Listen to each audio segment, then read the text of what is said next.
Hello my dear students, once again welcome back to our channels, continuing our problem solving series in sequences and series. Here I came up with the 98th question written on the screen. And what's the problem statement of question given to us? Part 1.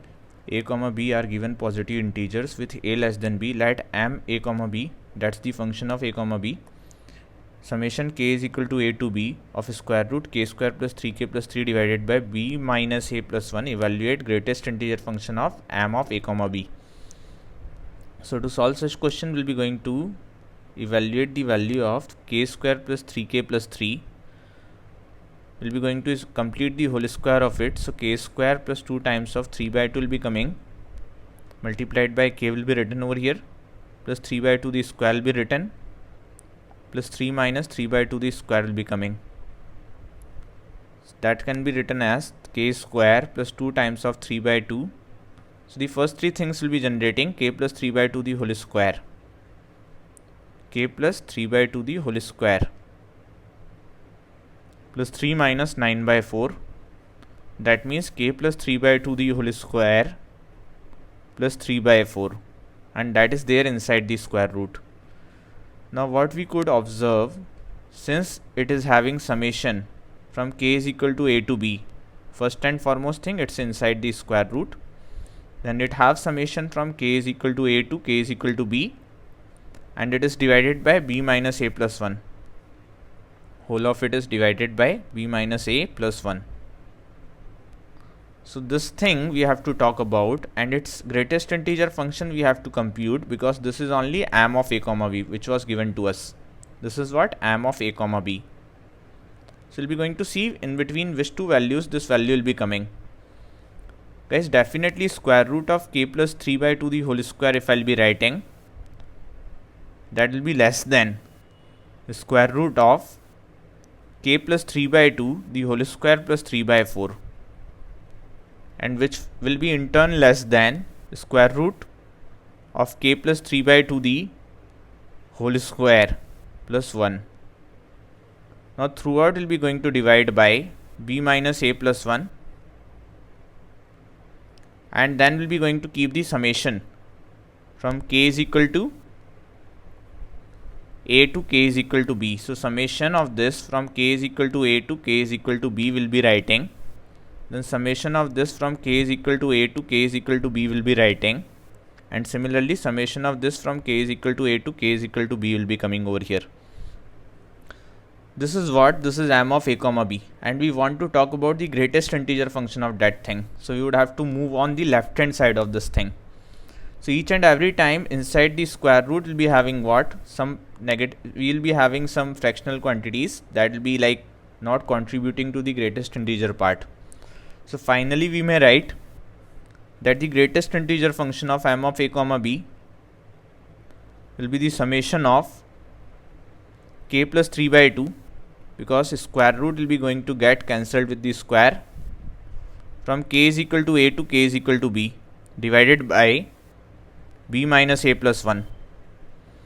Now this is an arithmetic progression whose first term is a and last term is b, and in between a and b we have b minus a plus 1 number of terms. So number of terms in that AP is b minus a plus 1.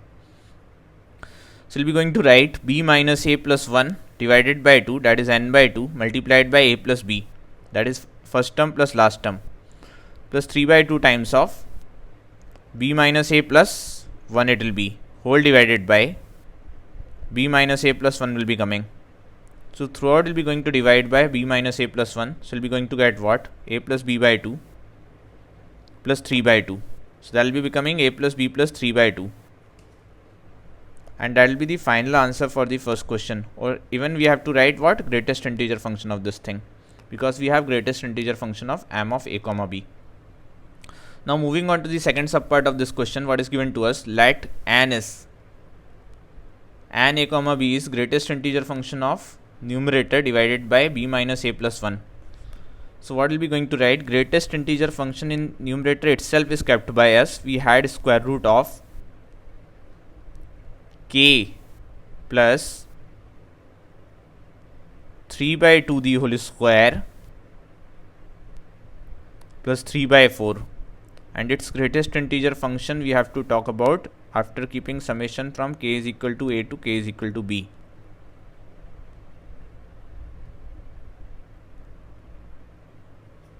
This is given to us. So as we had already computed that the greatest integer function was coming out as k plus 3 by 2.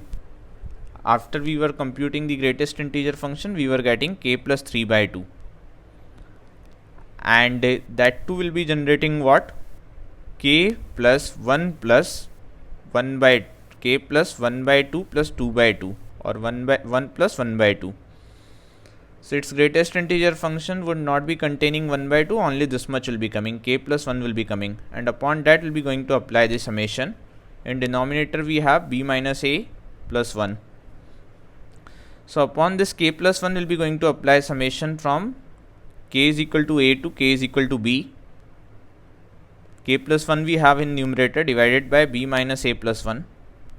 So it will be becoming b minus a plus 1 by 2 multiplied by a plus b minus a plus 1 by 2 whole divided by b minus a plus 1 it will be. Now this thing can be written by us as 2 by 2. If we want to write 1 can be written by us as 2 by 2. So even here we may write like 2 by 2.